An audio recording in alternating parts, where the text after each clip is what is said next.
A treatise on the Generating the Bodhi Resolve Sutra by Vasubandhu Bodhisattva, circa 300 CE. Chinese translation by Tripitaka Master Kumara Jiva, 344 to 413 CE. English translation by Bhikshu Dharmamitra. 1. Exhortation to generate the resolve. I respectfully pay reverence to the boundless community of past, future, and present era Buddhas, the possessors of unshakable wisdom as vast as space, the saviors of worlds, the greatly compassionate Bhagavans. There exists among the Mahavaipulya teachings the most superior and sublime dharmas, drawn from the Matraka treasury and cultivated by the Bodhisattvas and the Mahasattvas. It is the exhortation to delight in cultivating and accumulating the basis for realization of the unsurpassed Bodhi.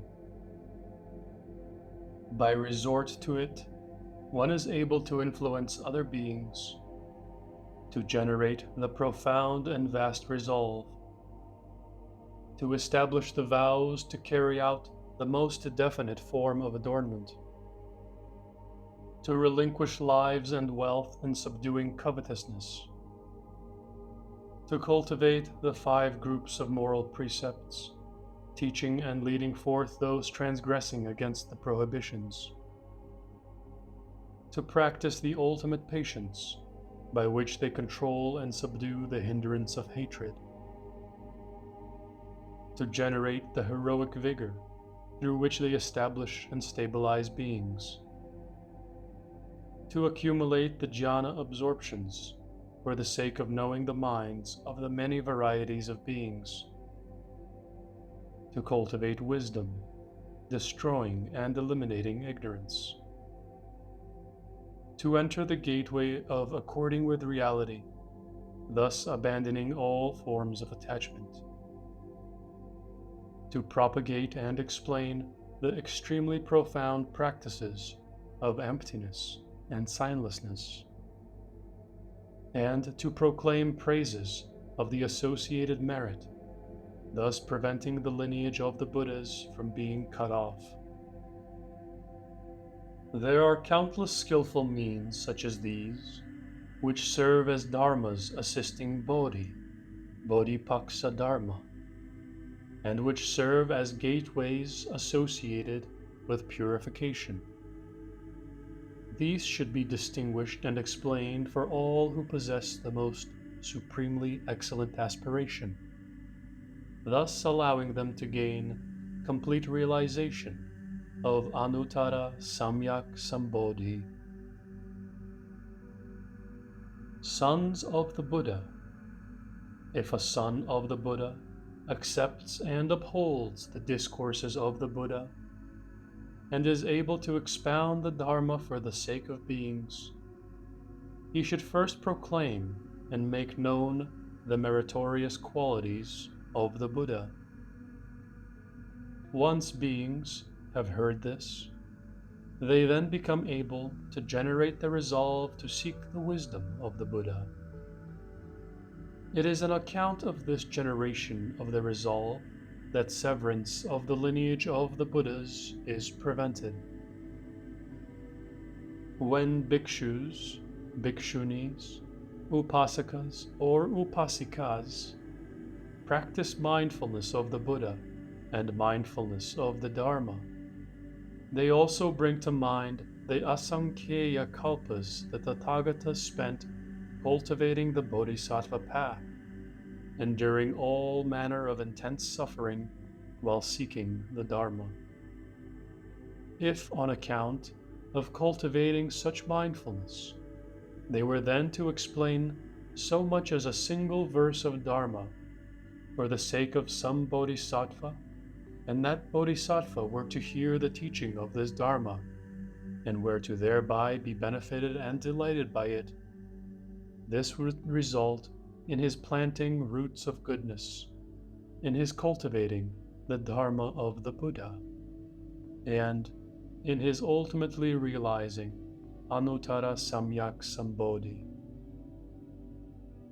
For the sake of cutting off the sufferings and afflictions besetting the countless beings coursing in the beginningless round of births and deaths, Bodhisattvas and Mahasattvas strive to perfect immeasurability in their manifestations of body and mind.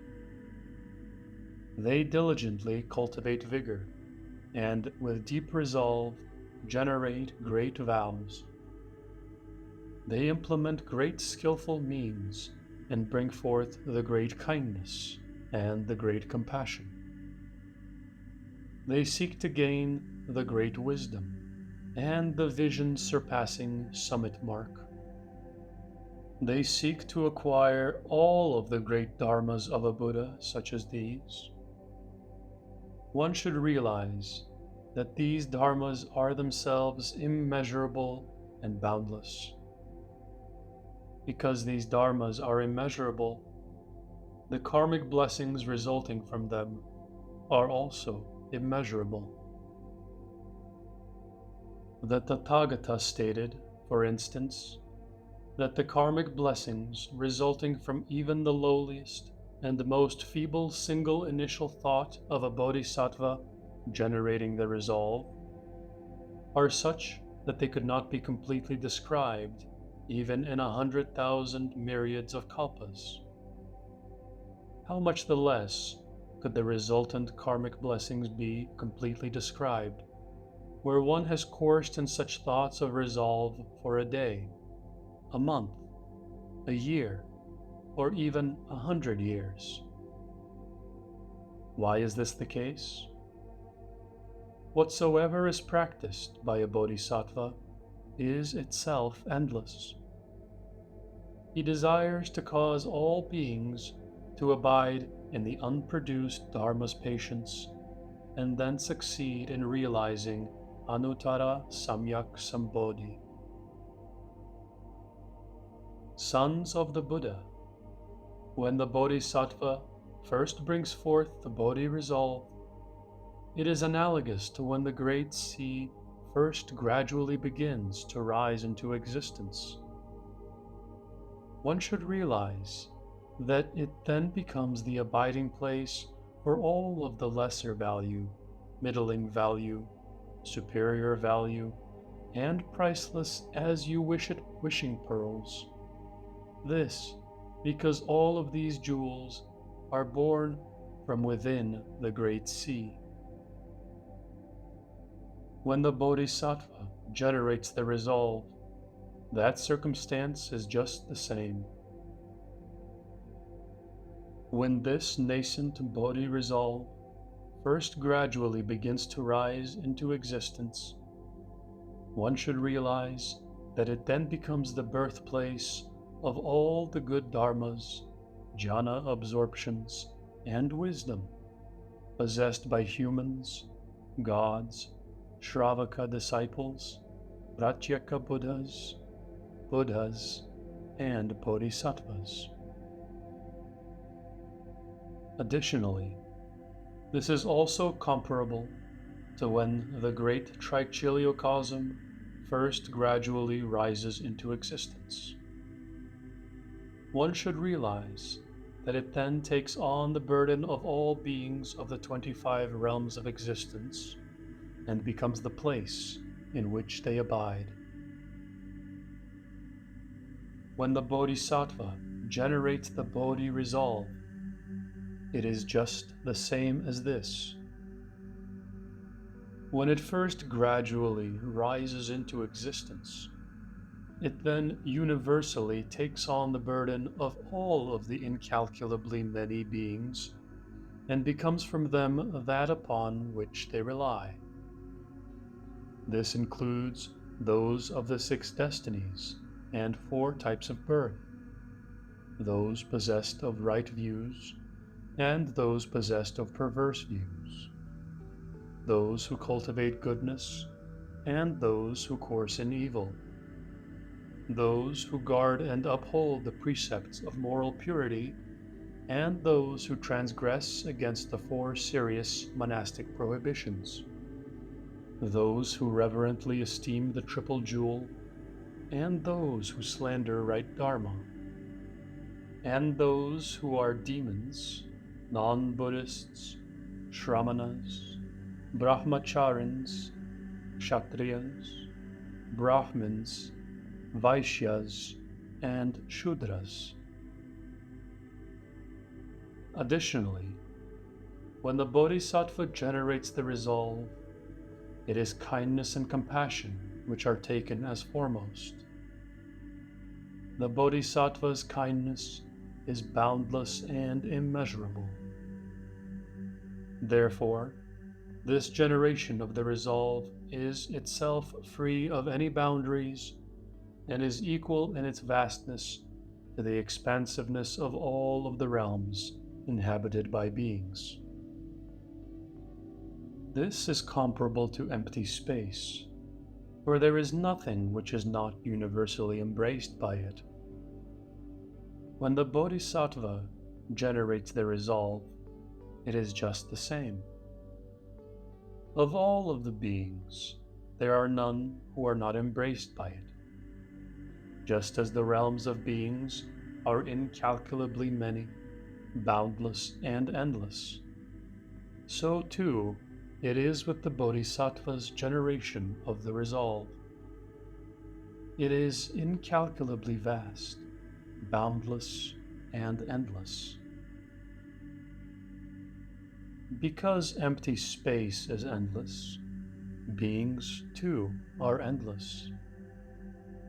Because beings are endless, the Bodhisattva's generation of the resolve is equivalent in its vastness to the realms of beings. As for the realms of beings, they have no boundaries. I should now take up the intent of the Aryas in this regard and discuss a minor measure of it. Suppose that one were to take from the easterly direction 1,000 kotis of Ganges sands of Asamkhyeyas of Buddha lands, while also taking 1,000 kotis of Ganges sands of Asamkhyeyas of Buddha lands from each of the other directions, from the southerly, westerly, and northerly directions, from the 4 intermediary directions, from the zenith and from the nadir. Now suppose that one were to then grind them all into dust motes so fine that they could not be seen by the naked fleshly eye. Now suppose again that one were to remove just a single one of these dust motes as a signifier to represent an aggregation of all of the beings from the worlds contained in 100 myriads of kotis of Ganges sands of Asamkhyeyas of great trichiliocosms. Then, suppose that one then removed a second one of these dust motes as a signifier to represent a second aggregated group of all of the beings contained in the worlds contained in another 100 myriads of kotis of Ganges sands of Asamkhyeyas of great trichiliocosms. Finally, suppose that one proceeded in sequential manner with this calculation until one had removed all of those fine dust motes contained in the earth element in 1,000 kotis of Ganges sands of Asamkhyeyas of Buddha lands, in each of the 10 directions. In such a case, one would still not have come to the end of all of these realms of beings. Now suppose that there was a person who split a single hair into 100 filaments, and then, by dipping one of them into the water, drew forth a droplet of the great sea's waters. The minor portion of all beings which I have just now described would be comparable only to this. whereas those beings not subsumed within that description would be comparable to all of the waters remaining in the Great Sea.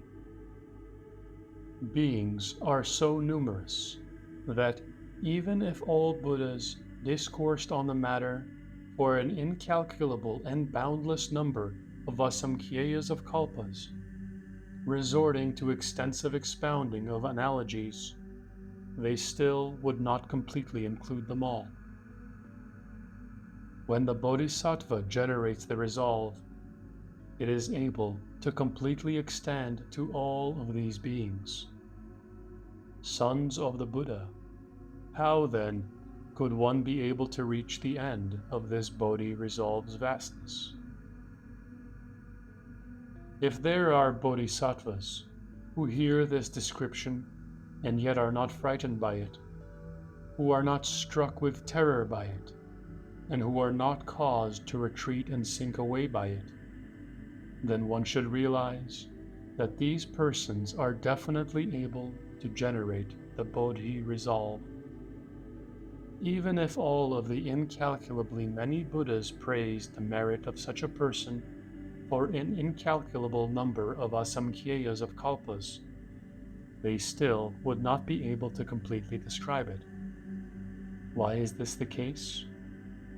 It is because this Bodhi resolve is itself boundless, and is such as one cannot come to the end of it.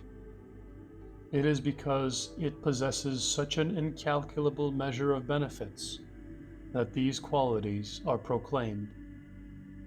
This is done for the sake of influencing all beings to universally embrace it in practice, and thus initiate their own resolve to realize Bodhi.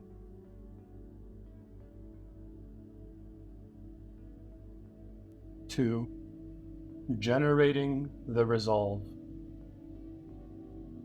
How does the Bodhisattva generate the Bodhi resolve? Relying on what sort of causes and conditions does one cultivate and accumulate the basis for realizing Bodhi? Those causal bases are present in a case where a Bodhisattva draws close to a good spiritual guide, makes offerings to the Buddhas, cultivates and accumulates roots of goodness, resolves to seek the supreme Dharma, maintains constant pliancy and harmoniousness of mind, on encountering suffering, remains able to endure it, possesses pure and abundant kindness and compassion, maintains a profound mind dedicated to maintaining equal regard for all, possesses faith and happiness in the great vehicle, and seeks to gain the wisdom of the Buddha. If a person is able to embody 10 dharmas such as these, he will then become able to generate the mind resolve on realizing Anuttara Samyak Sambodhi. There are 4 additional conditions which may be involved in generating the resolve to cultivate and accumulate the basis for realization of the unsurpassed Bodhi. What are these 4? First, it may be based on contemplation of all Buddhas that one generates the Bodhi resolve. Second, it may be based on contemplation of the false and perilous aspects of the physical body that one generates the Bodhi resolve. Third, it may be that it is based on seeking the most supreme of all fruits that one generates the Bodhi resolve. Fourth, it may be that it is based on kindness and pity for beings that one generates the Bodhi resolve. This contemplation of all Buddhas is itself possessed of 5 additional circumstantial factors. First, one may contemplate thus: when all Buddhas of the 10 directions of the past, future, and present generated the resolve, they too were completely possessed of an afflicted nature in just the very same way that I am now. Still, they finally succeed in realizing the right enlightenment and in becoming those who are unsurpassed in the veneration accorded to them. It may be on account of this circumstance that one generates the Bodhi resolve. Second, one may contemplate thus: all Buddhas of the 3 periods of time bring forth great heroic bravery. Each and every one of them is able to succeed in realizing the unsurpassed Bodhi. If this Bodhi is in fact the Dharma which can be realized, I too ought to realize it myself. It may be on account of this circumstance that one generates the Bodhi resolve. Third, one may contemplate thus: all Buddhas of the 3 periods of time generate a great brilliant wisdom, and even when encased in the shell of ignorance, still establish the supreme resolve, proceed to accumulate the bitter practices, and in every case become able to extricate themselves from the 3 realms and step entirely beyond them. I, too, should extricate and rescue myself from this situation. It may be on account of this circumstance that one generates the Bodhi resolve. Fourth, one may contemplate thus: all Buddhas of the 3 periods of time are heroes among men. In every case, they have succeeded in crossing beyond the great sea of afflictions, arising in the midst of births and deaths. Since I, too, am a real man, I should be able to cross beyond it as well. It may be on account of this circumstance that one generates the Bodhi resolve. Fifth, one may contemplate thus: all of the Buddhas of the 3 periods of time brought forth the great vigor, and relinquished even their physical lives and wealth in pursuit of all knowledge. I, too, should follow along in this way, learning from the example of the Buddhas. It may be on account of this circumstance that one generates the Bodhi resolve. Contemplation of the false and perilous aspects of the physical body is itself possessed of 5 additional circumstantial factors. First, one may contemplate thus: my body, consisting as it does of the 5 aggregates and the 4 great elements, possesses the ability to commit in flourishing fashion an incalculable number of evil karmic deeds. Hence, it may be on account of a desire to abandon this circumstance. Second, one may contemplate thus: my body constantly streams forth malodorous filth from 9 apertures. Hence, it may be on account of having generated renunciation. Third, one may contemplate thus: my body is possessed by covetousness, hatred, delusion, and countless afflictions which burn up the wholesome mind. Hence, it may be out of a desire to be rid of this circumstance. Fourth, one may contemplate thus: my body is like a water bubble and like sea foam. It is produced and destroyed in each successive thought moment, and as such is worthy of being relinquished. Hence, it may be on account of a desire to abandon this circumstance. Fifth, one may contemplate thus: my body's actions are so blanketed by ignorance that I constantly create evil karmic deeds and continue on with the cycle of rebirths in the 6 destinies. Hence, it may be on account of recognizing that there is no benefit in such a circumstance. Generating the Bodhi resolve based on seeking the most supreme of all fruits of the path is itself possessed of 5 additional circumstantial factors. First, one may observe that the Tathagatas are adorned with the major marks and subsidiary characteristics, and that those who encounter the clear and penetrating quality of their radiance thereby get rid of afflictions. Hence, it may be for the sake of cultivating and accumulating such qualities.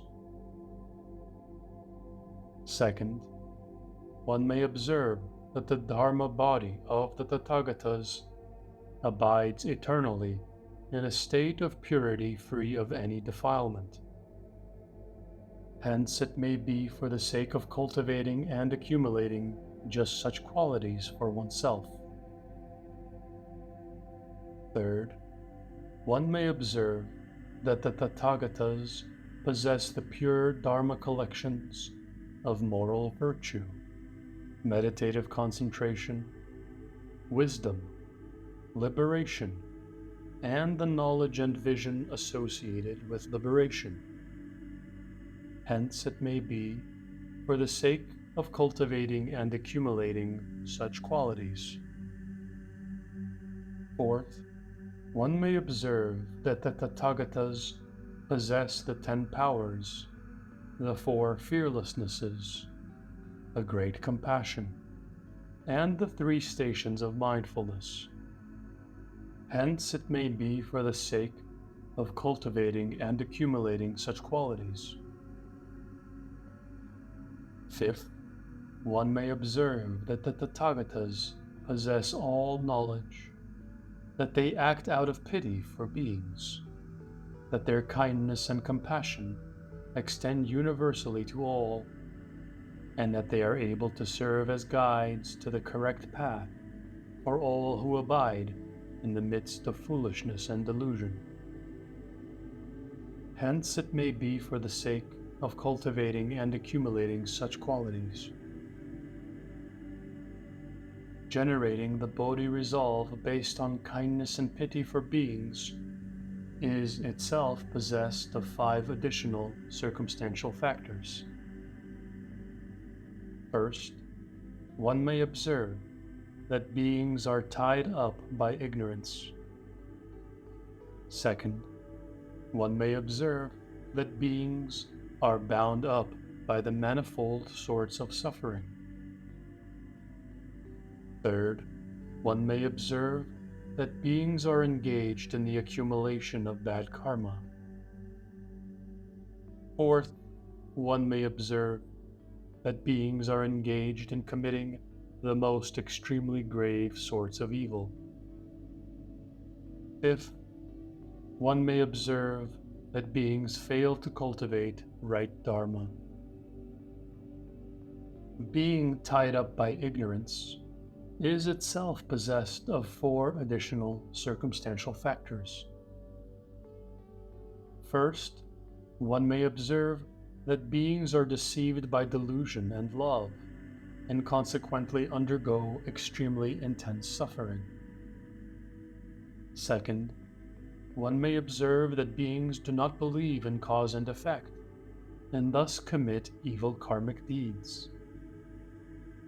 Third, one may observe that beings abandon right dharma while believing in and accepting erroneous paths.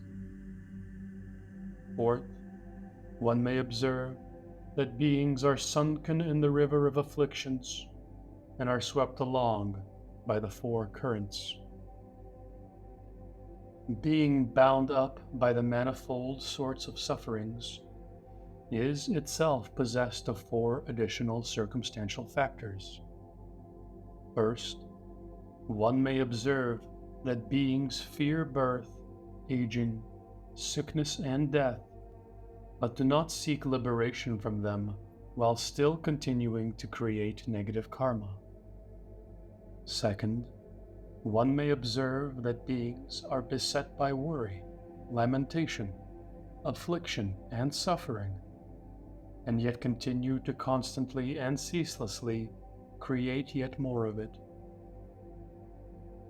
Third, one may observe that beings endure the suffering of being separated from those they love, and yet do not awaken to the means by which they become subject to defiling attachment. Fourth, one may observe that beings endure the suffering of close proximity to those whom they detest, and yet constantly generate hatefulness, and thus continue to create yet more adversaries. Observing that beings are engaged in the accumulation of bad karma is itself possessed of four additional circumstantial factors. First, one may observe that beings commit all manner of evil deeds on account of desire. Second, one may observe that beings realize desire produces suffering, and yet still do not forsake desire. Third, one may observe that although beings wish to seek out happiness, they still fail to equip themselves with the feet of the moral precepts. Fourth, one may observe that although beings find no pleasure in suffering, they still continue ceaselessly to create suffering. Observing that beings are engaged in committing the most extremely grave sorts of evil is itself possessed of four additional circumstantial factors. First, one may observe that beings break the important precepts, and although they thereby become beset by worry and terror, they nonetheless continue to be negligent. Second, one may observe that beings commit in flourishing fashion the most extreme sorts of evil deeds, including the 5 karmic deeds entailing non-intermittent retribution. They bury themselves in fierce and inveterate evil karmic habits, and do not bring forth either a sense of shame or a sense of blame. Third, one may observe that beings slander the right dharma of the great vehicles of Vaipulya teachings. They devote themselves exclusively to foolish involvement in their own attachments, and then generate arrogance based on this. Fourth, one may observe that even though beings might cherish intelligence and sagacity, they may nonetheless completely sever their own roots of goodness and paradoxically indulge in hypocrisy, never repenting of their errors. Observing that beings fail to cultivate a right dharma is itself possessed of 4 additional circumstantial factors. First, one may observe that beings are born into the midst of the 8 difficulties, do not listen to right dharma, and do not know to cultivate goodness. Second, one may observe that beings may encounter the Buddha when he comes into the world, may hear the explanation of right dharma, and yet still may be unable to accept and uphold it. Third, one may observe that in their cultivation of karma, beings engage in the defiled practices of non-Buddhist physical asceticism, and then abandon forever the essential means of transcendence. Fourth, one may observe that beings cultivate and gain the neither perception nor non-perception meditative concentration, and then hold the opinion that this constitutes nirvana. Then, once this retribution for goodness comes to an end, they are still compelled to fall once again into the three wretched rebirth destinies. The Bodhisattva observes that through ignorance, beings create negative karma and then endure suffering throughout the long night. They abandon right dharma and then become confused about what constitutes the road of transcendence. On account of this, one may bring forth the great kindness and the great compassion, and resolve to seek anuttara samyak sambodhi, striving then to gain it with the same urgency of action pursued by one striving to save himself when his turban has caught fire. He thinks, among all beings, those who are beset by bitter afflictions are such as I should extricate and rescue, saving all of them without exception. Sons of the Buddha, I have now explained in general terms the conditions serving as basis for generation of the Bodhi mind on the part of the Bodhisattva who has only just taken up the practice. Were one to engage in an extensive explanation of the matter, it would become incalculably vast and boundless in its range.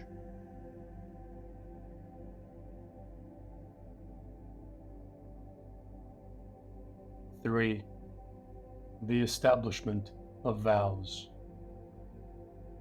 How does the Bodhisattva go about setting out towards Bodhi? Through which karmic practices does one bring about the complete realization of Bodhi? The Bodhisattva, who has generated the resolve and who abides on the ground of dry wisdom, should first solidly set forth the right vows through which he will draw in all of the incalculably many beings. I seek to realize the unsurpassed Bodhi and to rescue and liberate everyone without exception, so that every one of them is caused to reach all the way to the nirvana without residue. Therefore, in the initial generation of the resolve, it is the great compassion which is foremost. It is on account of the mind of compassion that one becomes able to generate 10 ever more superior great right vows. What are those 10? They are: regarding those roots of goodness I have planted in previous lives and in this present body, I pray that all of these roots of goodness may be bestowed upon all of the boundlessly many beings and dedicated to the unsurpassed Bodhi. May it be that these vows of mine shall grow in each succeeding thought moment, shall be produced again in each successive lifetime, shall always be bound to my mind, shall never be forgotten, and shall be guarded and retained by Dharanis.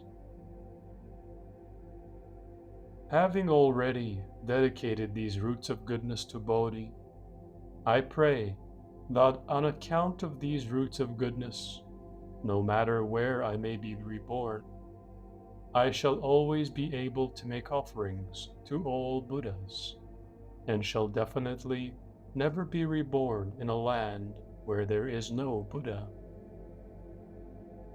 Having already succeeded in being reborn in the lands of the Buddhas, I pray that I shall always be able to draw personally close to them, shall follow along and serve them in every way, shall remain as close to them as a shadow to its form, and shall never become distantly separated from the Buddhas, even for the briefest of moments. Having already succeeded in drawing personally close to the Buddhas, I pray that they will then speak Dharma for my sake in accordance with whatever is appropriate for me. May I then straightway perfect the Bodhisattva's 5 superknowledges. Having already perfected the Bodhisattva's 5 superknowledges, I pray that I shall thereupon be able to reach a penetrating understanding of worldly truth, together with its widespread artificial designations, that I shall also then completely comprehend, in accordance with its genuine nature, the foremost ultimate truth, and that I will gain right Dharma wisdom. Having already realized the right Dharma wisdom, I pray that, free of any thoughts of aversion, I shall then explain it for the sake of beings, instructing them in the teachings, benefiting them, delighting them, and causing them all to develop an understanding of it. Having already become able to create an understanding of right Dharma in beings, I pray that, availing myself of the spiritual power of the Buddhas, I shall be able to go to all worlds without exception, everywhere throughout the 10 directions, making offerings to the Buddhas, listening to and accepting right Dharma, and extensively drawing in beings to the Dharma. Having already received the right Dharma in the abodes of the Buddhas, I pray that I shall thereupon be able to turn the wheel of the pure Dharma in accordance with it. May it then be that all beings of the 10 directions worlds who hear me proclaim the Dharma, or who merely hear my name, shall then straightway succeed in abandoning all afflictions and in generating the Bodhi resolve. Having already become able to cause all beings to generate the Bodhi resolve, I pray that I may constantly follow along with them, protecting them, ridding them of whatever is unbeneficial, bestowing on them countless sorts of happiness, relinquishing my life and wealth for their sakes, drawing in beings, and taking on the burden of right Dharma.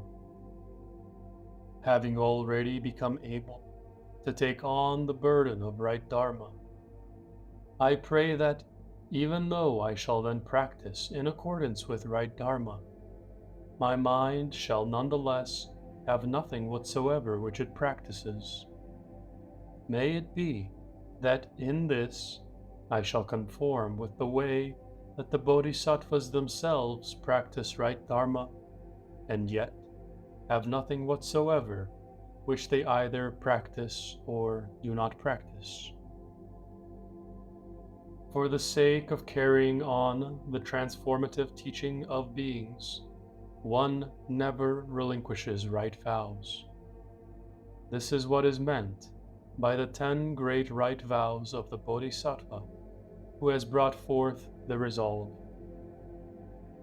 These 10 great vows extend everywhere to all realms of beings and subsume all vows as numerous as the Ganges sands. Hence one reflects thus: if beings were to come to an end, then and only then would my vows then come to an end. However, beings are truly endless. Therefore, these great vows of mine shall also never come to an end. In instances where I may be cultivating patience, even where I might be attacked, injured, or even sliced apart, I shall constantly generate lovingly kind vows, free of any sort of interference by hatefulness.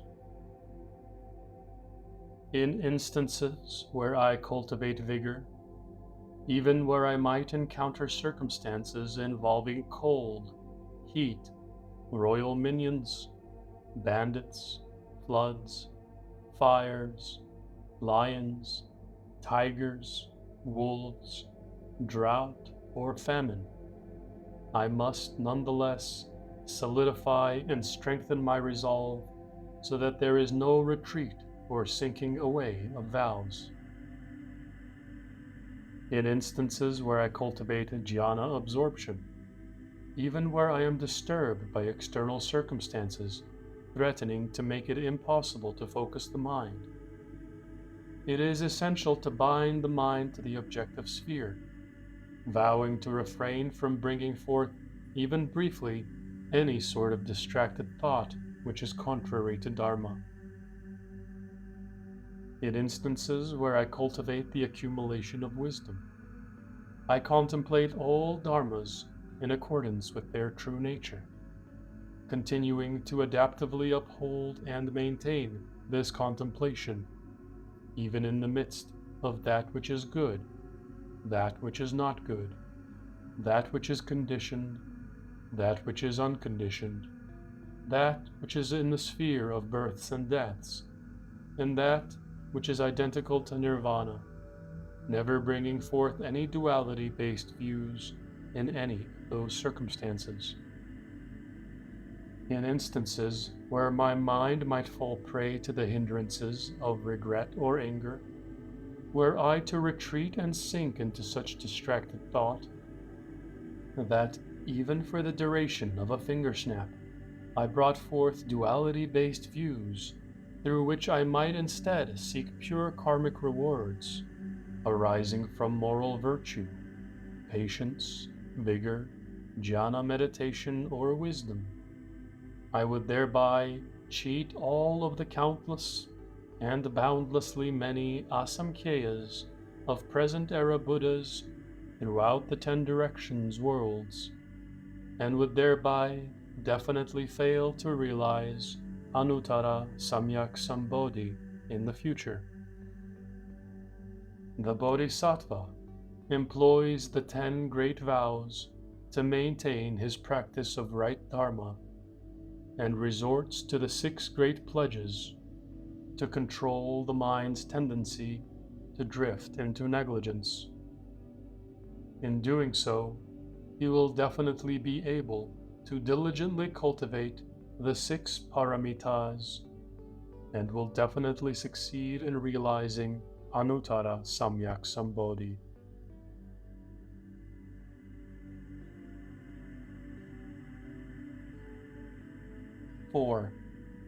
Dāna Pāramitā. How does the Bodhisattva go about cultivating giving? If giving is cultivated for the sake of bringing about self-benefit, benefit of others, and the combined benefit of both, one becomes able thereby to adorn the path to Bodhi. In his cultivation of giving, the Bodhisattva is motivated by a wish to so train and discipline beings that they are caused to abandon suffering and affliction.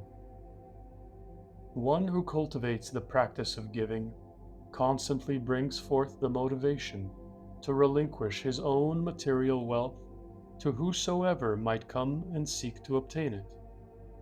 In doing so, he brings forth a mind of veneration and esteem comparable to the thoughts he would bring forth in relation to his father, mother, teachers, elders, or good spiritual guides. Even toward those who are poverty-stricken and of the most lowly social station, he brings forth thoughts of pity comparable to those he would have towards his only son. He gives whatever is needed with a delighted and respectful mind.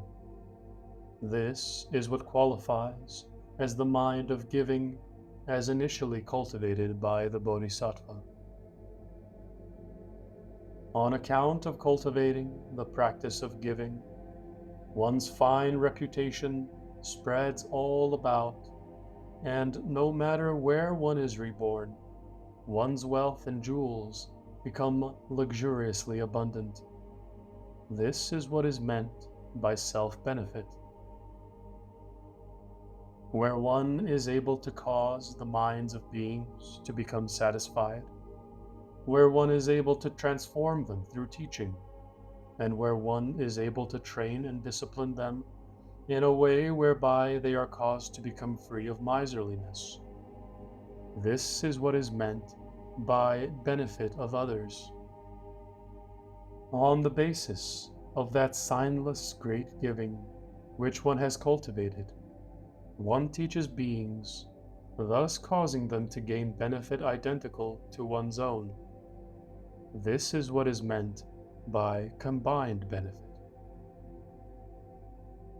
On account of cultivating giving, one gains the throne of the wheel-turning king, draws in all of the incalculably many beings, and becomes able even to gain the inexhaustible Dharma treasury of the Buddha. This is what is meant by adorning the path to Bodhi. Giving is of three types. The first is Dharma giving. The second is the giving of fearlessness. The third is giving of material wealth.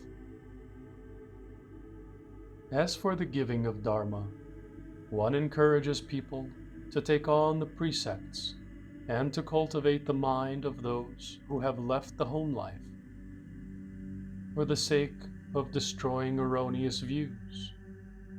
One explains the faults and perils inherent in the manifold evils flowing from annihilationism, eternalism, and the four inverted views.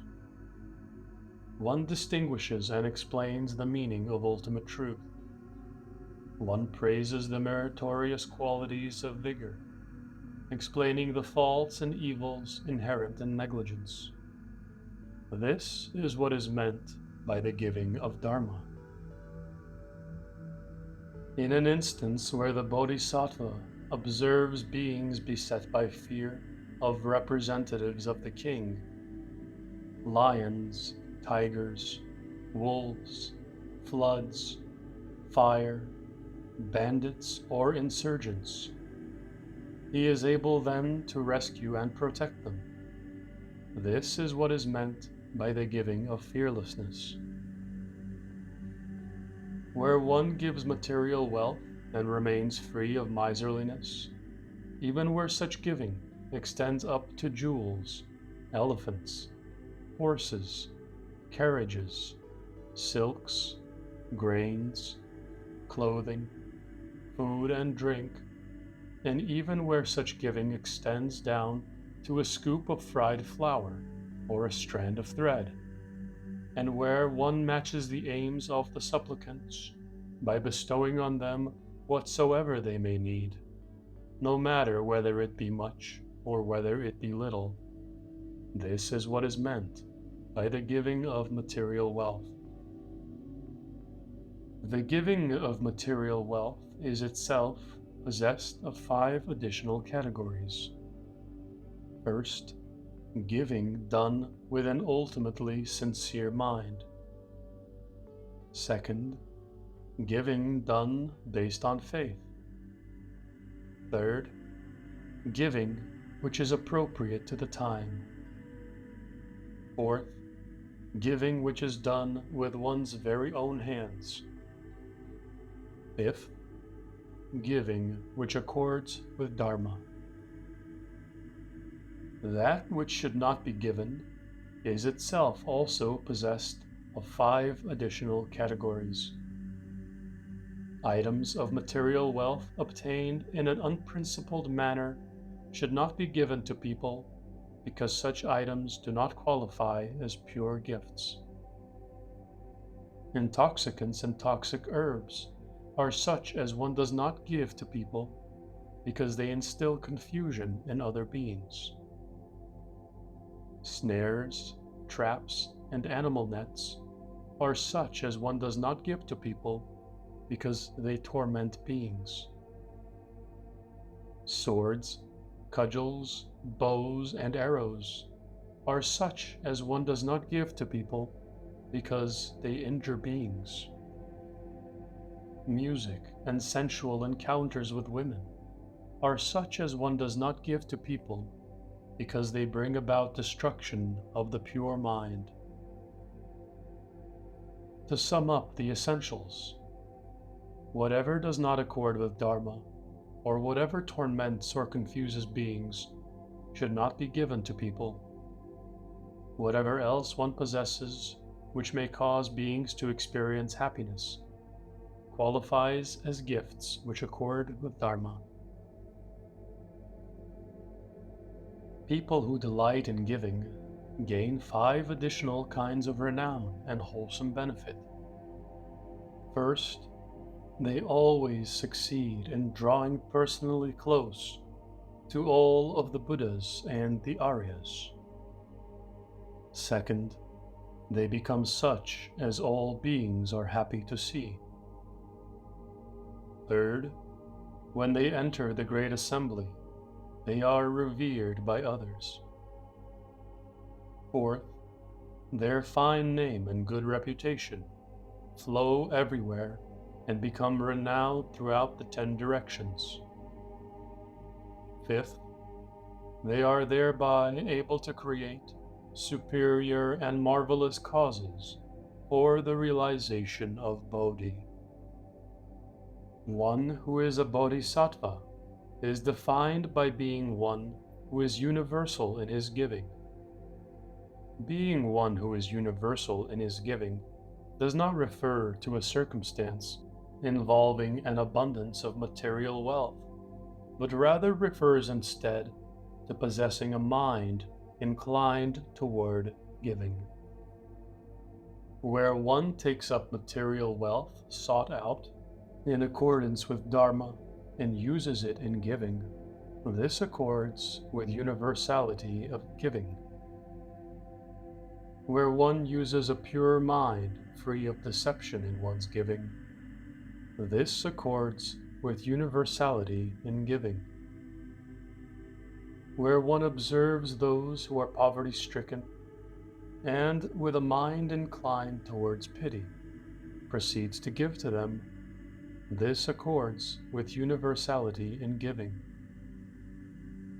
Where one observes those who are ensconced in hardship and suffering, and with a mind of kindness and compassion, proceeds to give to them, this accords with universality in giving. Where one abides in poverty and possesses but little material wealth, yet one is nonetheless able to give something useful, this accords with universality in giving.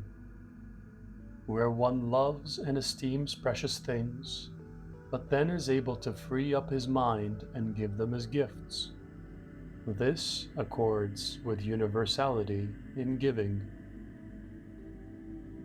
Where one disregards whether the recipient is one who upholds the precepts or breaks the precepts, and also disregards whether the recipient constitutes a field of blessings or does not qualify as a field of blessings, this accords with universality in giving.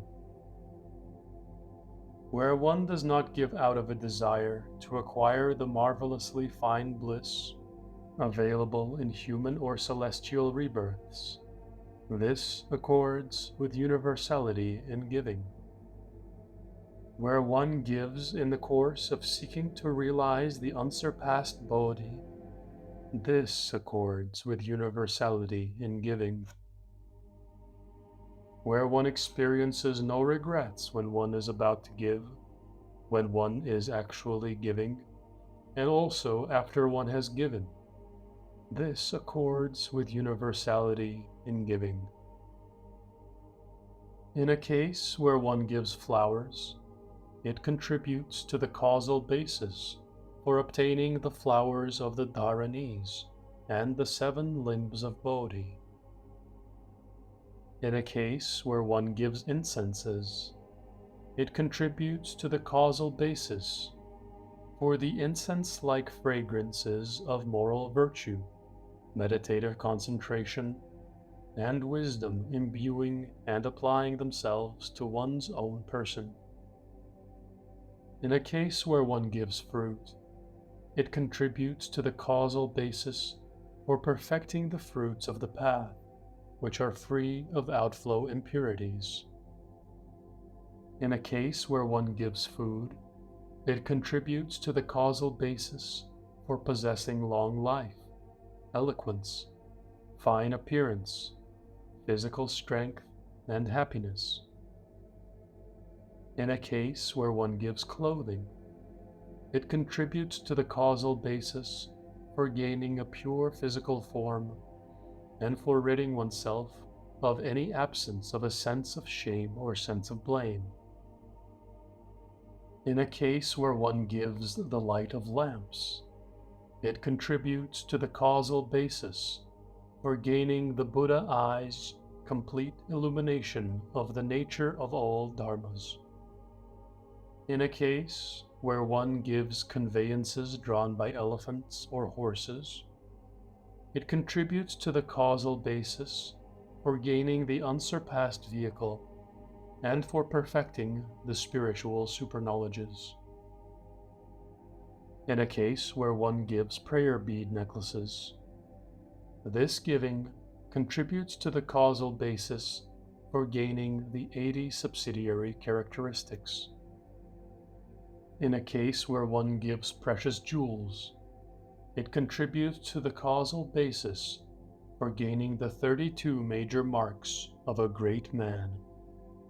In a case where one gives muscle power or provides servants, it contributes to the causal basis for gaining the 10 powers and 4 fearlessnesses of a Buddha.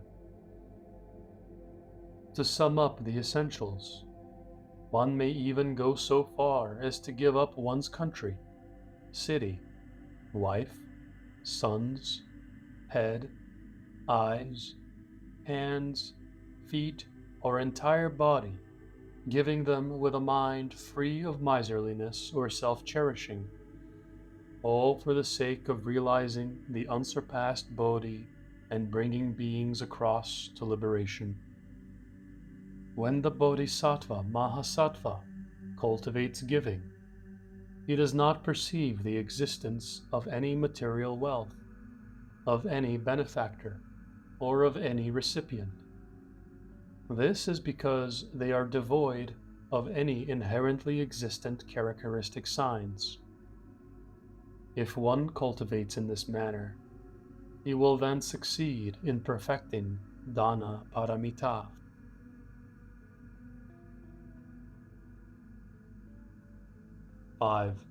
Śīla Pāramitā. How does the Bodhisattva go about cultivating the observance of the moral precepts?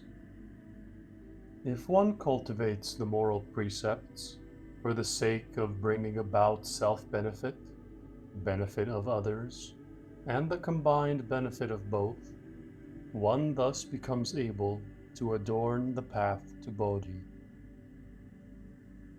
In his cultivation of the moral precepts, the Bodhisattva is motivated by a wish to so train and discipline beings that they are caused to abandon suffering and affliction. One who cultivates the observance of the moral precepts entirely purifies all karmic deeds of body, mouth, and mind. He becomes able to relinquish and leave far behind any thoughts inclined towards unwholesome actions. He becomes well able to rebuke himself for any tendency toward evil actions or toward transgressing the moral prohibitions. His mind remains constantly fearful of committing even minor karmic offenses. This is what qualifies as the mind observant of moral virtue as initially cultivated by the Bodhisattva. Through cultivating observance of moral precepts, one leaves behind all faults and calamities linked to evil deeds, and is always reborn in a good place. This is what is meant by self-benefit. One transforms beings through teaching, and thus causes them to refrain from committing evil deeds. This is what is meant by benefit of others. Through the moral precepts conducive to Bodhi, which one has personally cultivated, one teaches beings and thereby causes them to gain benefit identical to one's own. This is what is meant by combined benefit. On account of cultivating the observance of the moral precepts, one achieves success in abandoning desire, and so forth on up to success in ending the outflow impurities and success in realization of the most right of all enlightenments. This is what is meant by adorning the path to Bodhi. Moral precepts are of three types. The first consists of those prohibitions which relate to the body. The second consists of those which relate to the mouth. The third consists of those which relate to the mind. As for observing the moral precepts associated with the body, one eternally abandons all killing, stealing, and sexual conduct. One refrains from stealing away the lives of beings, refrains from intruding upon the wealth of others, and refrains from transgressing in the sphere of outward physical forms. Additionally, one refrains from involvement in any of the causes, conditions, or means associated with killing, or any of the other transgressions. One does not injure beings with staves, tiles, or stones. In an instance where some object belongs to someone else, or is being used by someone else, so long as it has not been given, one does not take it, even if it be something so minor as a blade of grass or a leaf. Additionally, one never so much as casts a sidelong glance at even the most minor displays of physical forms. In the four types of stately comportment, one remains respectful, careful, and closely observant of the correct standards. This is what is meant by the moral precepts associated with the body. As for observing the moral precepts associated with the mouth, one cuts off and eliminates all false speech, divisive speech, harsh speech, and frivolous speech. One never deceives others, causes estrangement among those who are unified, engages in slander, ruins another's reputation, or artificially adorns one's own words and speech. Nor does one create the means through which another person may become afflicted by torment. When one speaks, his discourse is imbued with utmost sincerity, gentleness, loyalty, and trustworthiness. One's words are always beneficial, encouraging, and conducive to transformative teaching and the cultivation of goodness. This is what is meant by the moral precepts associated with the mouth.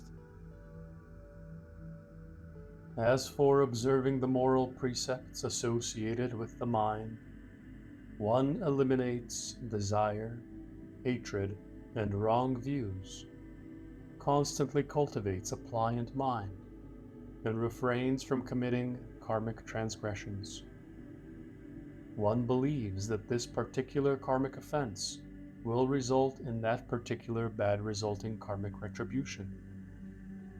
By resorting to the power of meditative contemplation, one refrains from committing any sort of evil act. Even with respect to minor karmic offenses, one generates thoughts by which one regards them as extremely serious. In the event that one errs and commits such an offense, then he becomes filled with fearfulness, worry, and regret. With respect to other beings, one refrains from bringing forth any hatefulness or torment towards them. Whenever one observes other beings, he brings forth thoughts of fond mindfulness towards them. One recognizes the kindness of others, repays kindnesses, and maintains a mind free of miserliness. One delights in doing meritorious deeds and constantly uses them as a means to teach others. One constantly cultivates the mind of kindness and extends pity to all. This is what is meant by the moral precepts associated with the mind. These moral precepts, implicit in the 10 good karmic deeds, bring about 5 sorts of beneficial circumstances. First, one becomes able to control evil actions. Second, one becomes able to create a wholesome mind. Third, one becomes able to block off the arising of afflictions. Fourth, one perfects a pure mind. Fifth, one becomes able to bring about growth in one's practice of the moral precepts. In a case where a person skillfully cultivates non-negligent practice and perfects the right mindfulness which distinguishes between good and evil, one should realize that this person is definitely able to cultivate the moral precepts contained within the 10 good karmic deeds. The countless aspects involved in the 84,000 categories of moral precepts are all contained within the moral precepts contained within the 10 good karmic deeds. These moral precepts included in the 10 good karmic deeds are able to serve as the root of all precepts associated with goodness.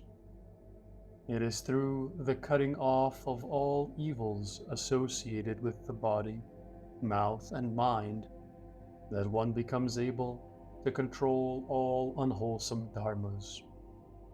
It is on this basis that one defines moral precepts as such. There are 5 categories of moral precepts. First, the pratimoksha moral precepts. Second, the moral precepts linked to meditative concentration. Third, the moral precepts associated with the absence of outflow impurities. Fourth, moral precepts involving withdrawing sense faculties. Fifth, spontaneous moral precepts involving no intentional effort. Those precepts taken on in the context of the 4 proclamations occurring during official Sangha Karman proceedings are referred to as the pratimoksha moral precepts. Moral precept observance associated with acquisition of the 4 basic jhanas and the 4 jhana preliminary stations constitutes what is referred to as the moral precepts linked to meditative concentration. moral precept observance, associated with the 4 basic jhanas and the preliminary station at the threshold of the first jhana, may qualify as circumstances involving precept observance free of outflow impurities. When one draws in the sense faculties and cultivates a mind characterized by right mindfulness, which, in its seeing, hearing, awareness, and knowing, permits of no negligence regarding forms, sounds, smells, tastes, or touchables. This is what constitutes moral precept observance involving withdrawing the sense faculties. When, having already relinquished this body, one continues to refrain from committing evil deeds, even after rebirth into a subsequent existence, this is what is referred to as spontaneous moral precepts involving no intentional effort. A bodhisattva's cultivation of the moral precepts is of a class not held in common with either the Shravaka disciples or the Pratyeka Buddhas. It is because it is of a sort not held in common that it qualifies as skillfully upholding the moral precepts. On account of skillfully upholding the moral precepts, one then becomes able to benefit all beings. When one upholds the moral precepts associated with the mind of kindness, it is for the sake of rescuing and protecting beings and causing them to be happy. When one upholds the moral precepts associated with the mind of compassion, it is for the sake of being able to endure all manner of suffering as one extricates beings from danger and difficulty. When one upholds the moral precepts associated with the sympathetic joy, it is for the sake of delighting in the cultivation of goodness and remaining free of negligence. When one upholds the moral precepts associated with equanimity, it is in order to regard adversaries and close relations with uniform equality while abandoning both desire and hatefulness. When one upholds the moral precepts associated with kindly giving, it is for the sake of teaching and disciplining beings. When one upholds the moral precepts associated with patience, it is for the sake of constantly keeping the mind disposed towards pliancy and gentleness, while also keeping it free of the obstacle of hatefulness. When one upholds the moral precepts associated with vigor, it is for the sake of causing daily increase in one's good karmic deeds, while preventing retreating and turning back.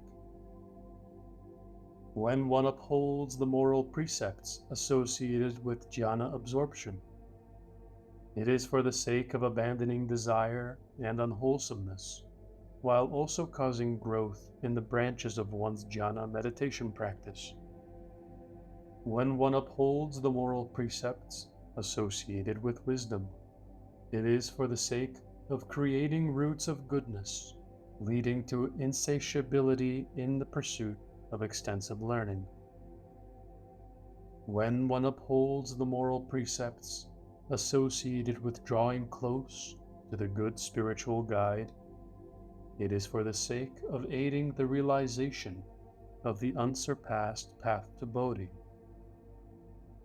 When one upholds the moral precepts associated with leaving bad spiritual guides behind, it is for the sake of abandoning the 3 wretched destinies and circumstances involving the 8 difficulties. A person who is a bodhisattva is one who upholds purity in observing the moral precepts, not relying on the desire realm, not drawing close to the form realm, and not abiding in the formless realm. These constitute purity in observing the moral precepts. Abandoning the objects of desire, eliminating the hindrance of hatred, and extinguishing the obstacle of ignorance. These constitute purity in observing the moral precepts. Abandoning the two extremes of eternalism and annihilationism, while refraining from actions contradicting causes and conditions. These constitute purity in observing the moral precepts. Not coursing in attachment to characteristics derived through false naming within the sphere of forms, feelings, perceptions, karmic formative factors, or consciousness. This constitutes purity in observing the moral precepts. Not being tied to causes, not formulating views, and not abiding in doubtfulness and regret. These constitute purity in observing the moral precepts. Not abiding in covetousness, hatred, or delusion, the three roots of unwholesomeness. This constitutes purity in observing the moral precepts.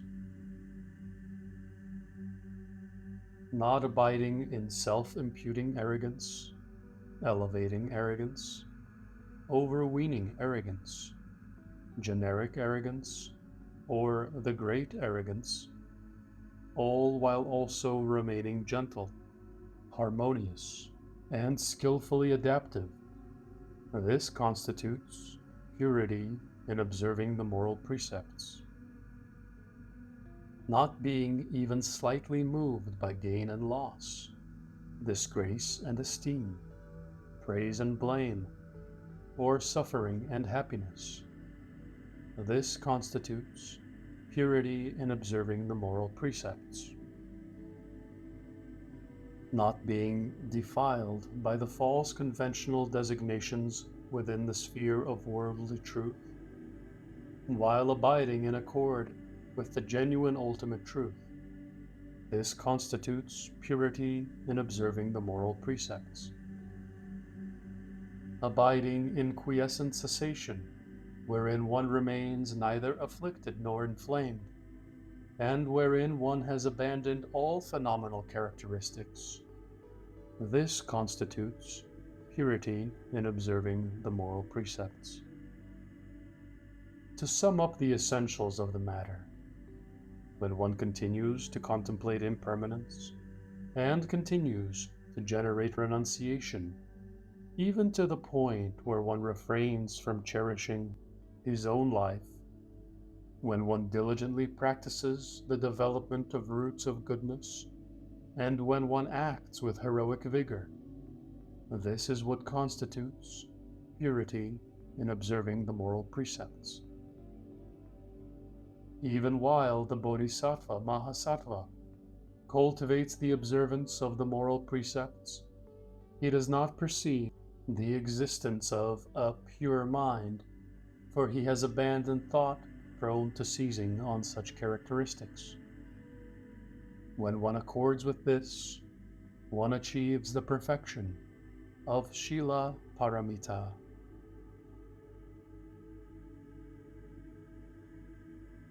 Six, Kṣānti Pāramitā. How does the Bodhisattva go about cultivating patience? If patience is cultivated for the sake of bringing about self-benefit, benefit of others, and the combined benefit of both, one becomes able thereby to adorn the path to Bodhi. The Bodhisattva cultivates patience out of a wish to train and discipline beings in a manner whereby they are therefore caused to abandon suffering and affliction.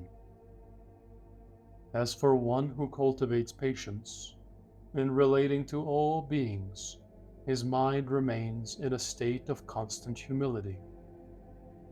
Stubbornness and arrogance are relinquished, and thus are not a part of his practice.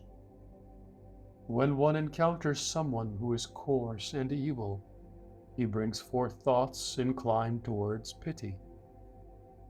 His words are always gentle, encouraging change and the cultivation of goodness.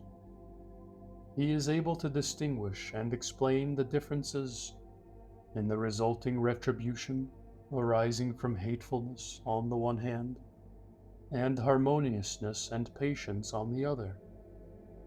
This is what qualifies as the mind of patience, as initially cultivated by the Bodhisattva. On account of cultivating patience, one departs far from the many sorts of evil and enjoys happiness in both body and mind. This is what is meant by self-benefit. One transforms beings through teaching and guides them so that in every case they are caused to become harmonious and accommodating. This is what is meant by benefit of others. On account of the unsurpassed great patience which one has cultivated, one teaches beings, thus causing them to gain benefit identical to one's own. This is what is meant by combined benefit. On account of cultivating patience, one gains a body possessed of a fine and well-formed appearance, becomes one who is revered by others, and eventually even gains the supremely marvelous major marks and subsidiary characteristics of a Buddha. This is what is meant by adorning the path to Bodhi.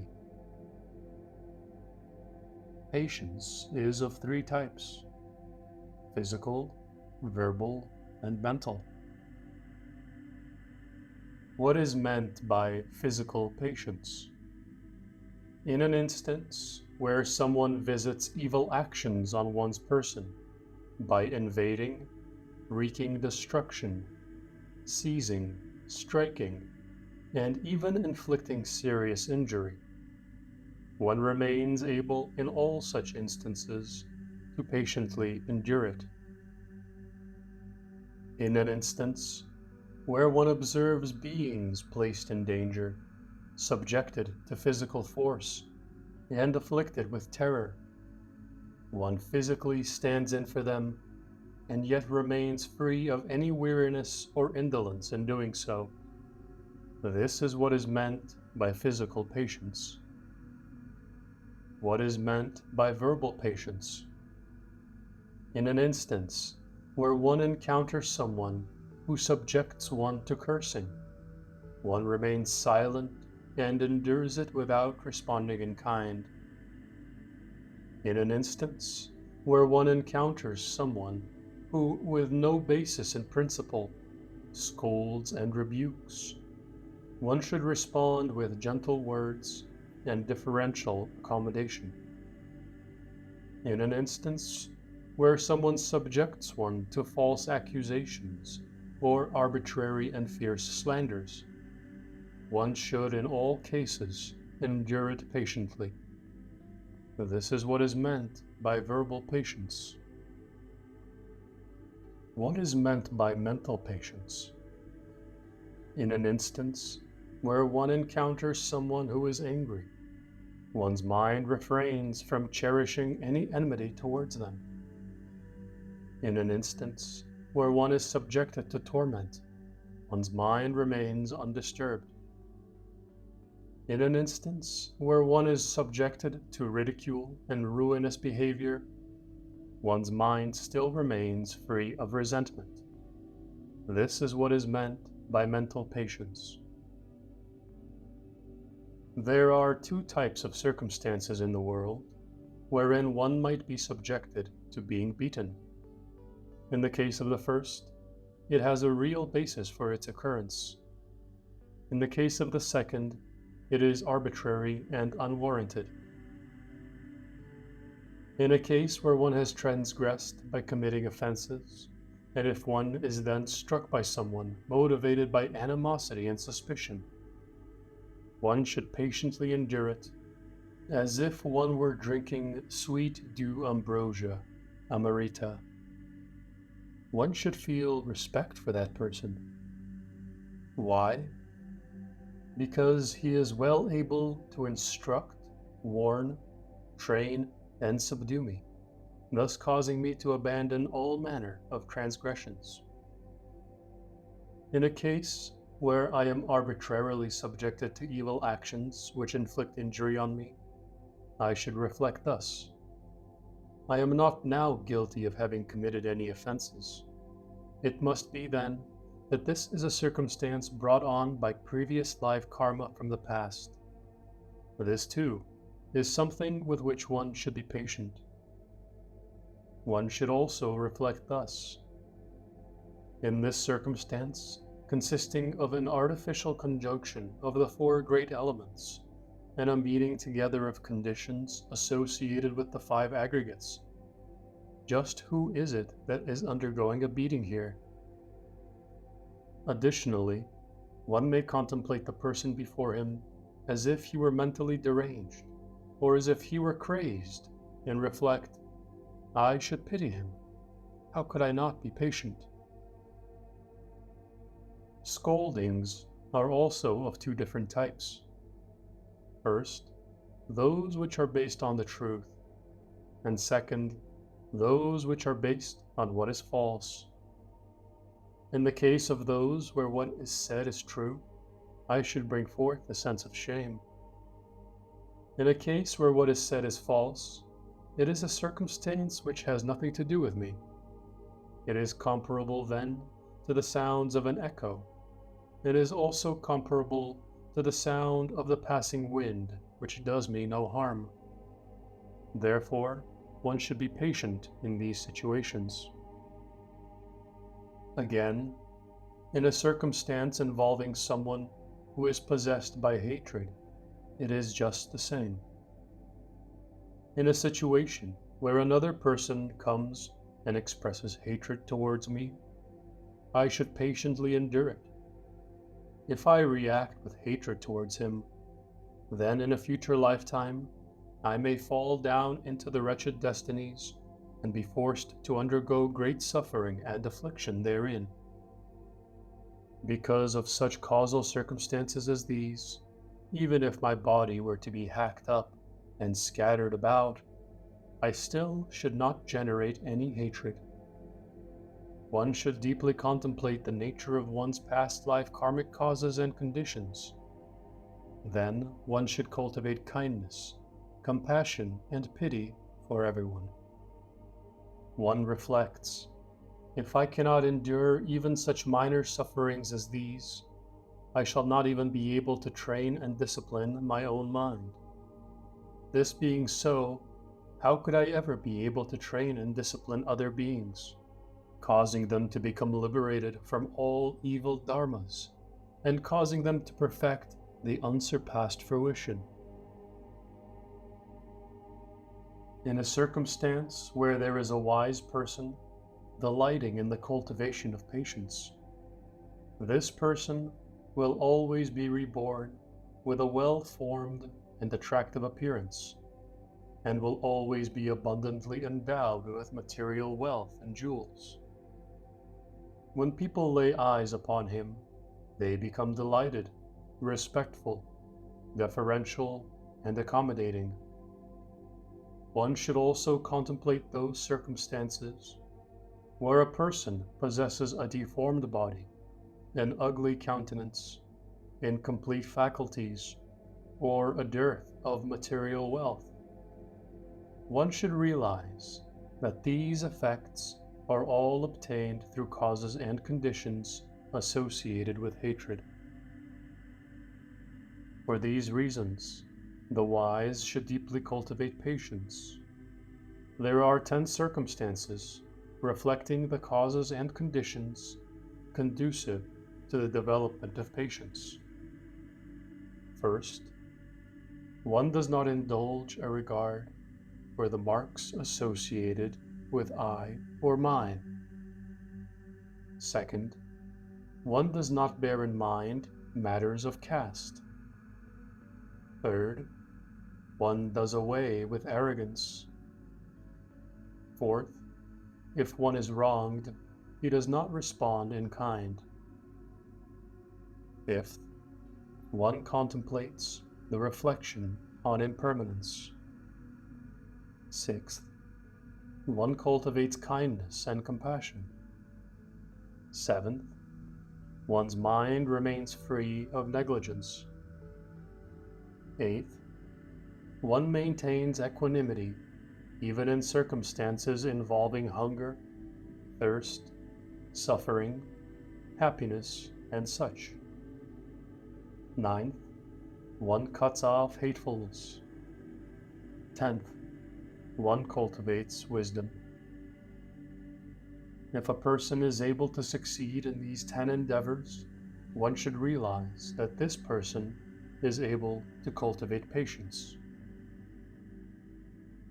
When the Bodhisattva Mahasattva cultivates pure, ultimate patience, on entering emptiness, signlessness, wishlessness, and effortlessness, he does not associate himself with a view-ridden ideation, wishfulness, or artificially effortful endeavors, nor does he indulge in any attachment to emptiness, signlessness, wishlessness, or effortlessness.